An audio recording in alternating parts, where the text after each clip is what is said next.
Good morning, Priyanta. Is Sir there? He's at the bank, madam. Sambat Online Banking. Convenient, easy, saves time. Sambat Bank. We present your future. A very good afternoon to you and welcome to Lunchtime News. Coming to you live and direct from the Newsfirst newsroom here in Colombo. I'm Stephanie Lazarus. Before we head into the news in detail, here's a look at the headlines. 203 persons arrested and 86 complaints lodged on elections. Deputy Minister Shantha Bandara steps down from his post. Individuals in connection with a large-scale heroin racket arrested in Borella.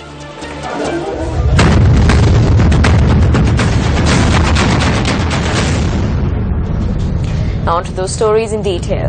6 supporters of a political party have been arrested for allegedly abducting 2 members of another party in the Devulape area in Akurasa, Matara. The police media spokesperson's office said that the abductions took place while those abducted were pasting posters in a 3-wheeler early this morning.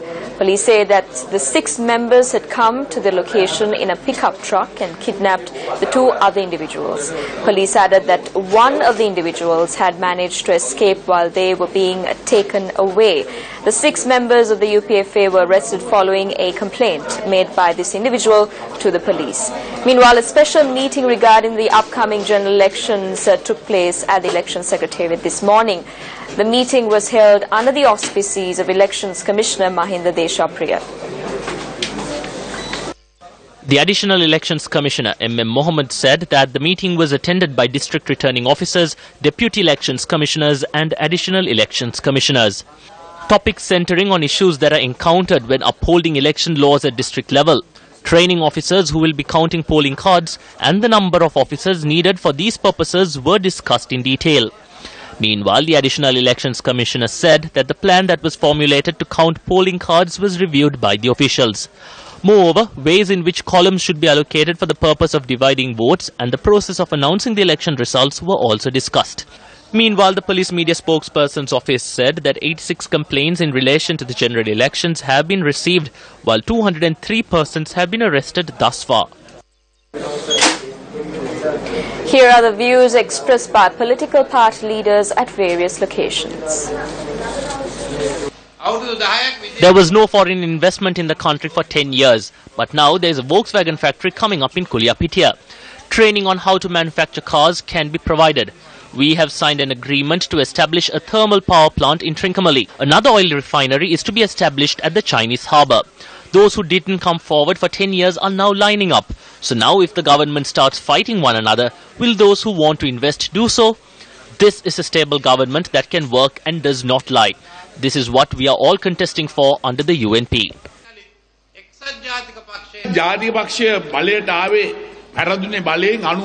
The UNP lost power in 1994. Ever since, it was the SLFP that has been in power, an alliance government. On the 8th of January, the president was changed. Though you allowed the president to be changed, you did not vote for a change in government. Ranil took that opportunity and took over power.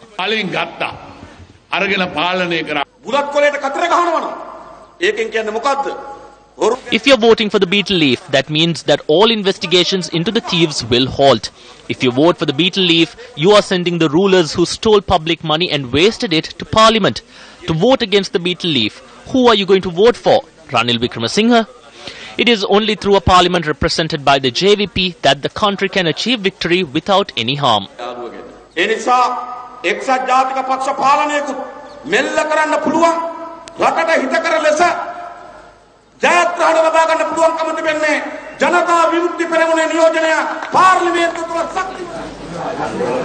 A group of individuals who are under police investigation for wielding a specific flag in various locations in the recent past are currently staging a demonstration opposite the Sirasa head office in Braybrook Place, Colombo.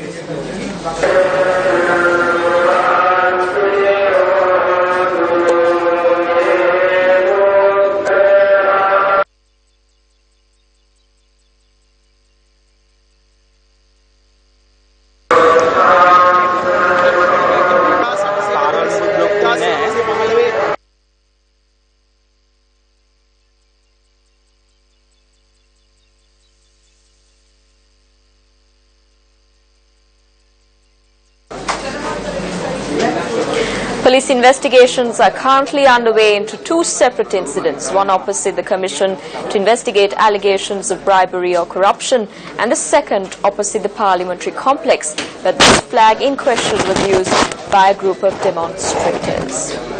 Here are some of the views expressed at two separate media briefings yesterday on the manifestos of the UPFA and the UNP. Mahinda Rajapaksa has made the same promises we have made or have already accomplished within the 100 days. I'm disappointed at the fact that Mahinda Rajapaksa has fallen to such a low level.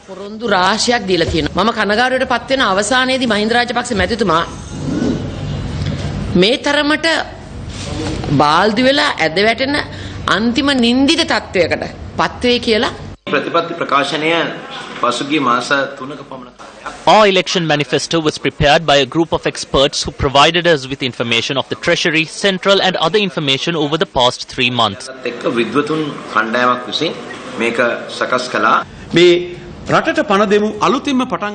If you look at this program of reviving the country, starting afresh, the Mahinda Chintaniya is far behind. This document is something which is purely aimed at the election.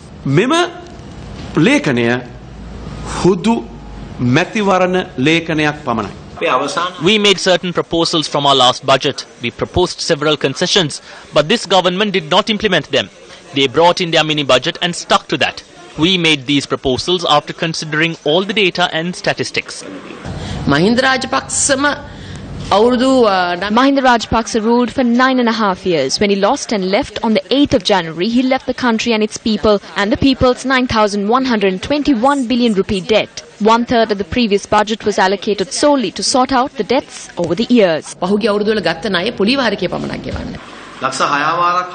As professionals, what are they doing to the 650,000 children who have failed O-levels and A-levels and are not entering university?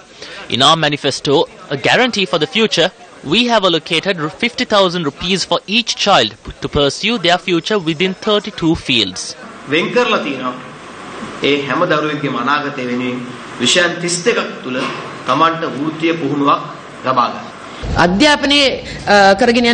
There was educational system in place, but now they're suddenly speaking of education like they've just woken up from deep slumber.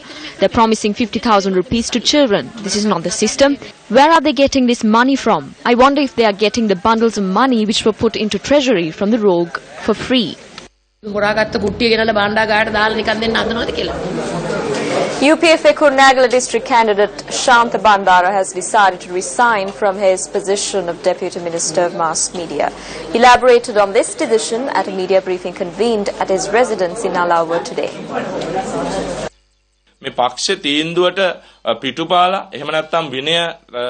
I'm not making this announcement of my resignation from my portfolio by acting in violation of the party's decision nor due to a disciplinary issue. Some people are using this situation to their advantage. Especially at meetings, they publicly announce that Shantha Bandara is joining the United National Party. These people, instead of rendering their service to the general public, have distanced themselves from the people and at the same time are trying to enter parliament through the strength of Mahinda Rajapaksa. It is these people who are spreading false allegations and rumours such as this.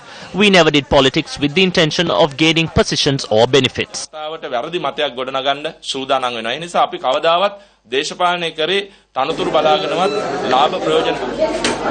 The police say that the identification of the remains of a woman which was found concealed inside a travelling bag in Bastian Mawatha Fort is yet to be verified. The remains are currently placed at the police mortuary of the Colombo National Hospital.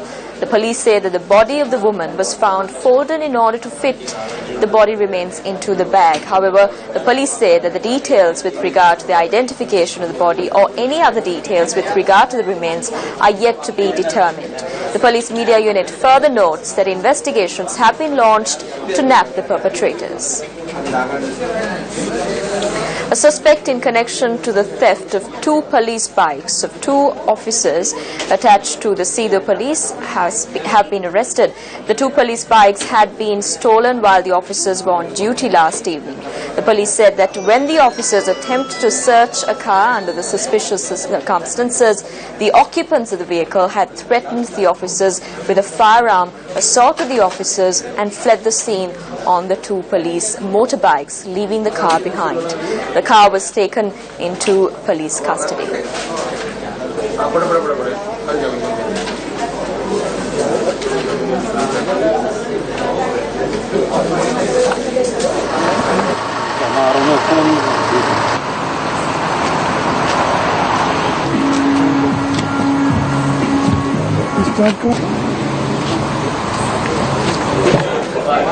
The police have arrested a large-scale drug peddler in the Borel area. The police said that the dealer was known as Kudu Renu, currently has 6 other cases against her at the High Courts. The suspect was arrested during a raid carried out this morning. The suspect had 3.5 grams of drugs in her possession at the time of the arrest. The police said that she was arrested under the charges of distribution of drugs to several parts of the country. Well, that's a wrap of Lunchtime News. Remember, we are just a click away. You can simply log on to our website, www.Newsfirst.lk, to know what the latest are. I'm Stephanie Lazarus. Join us again at 1:55 as we keep you on the know of the latest.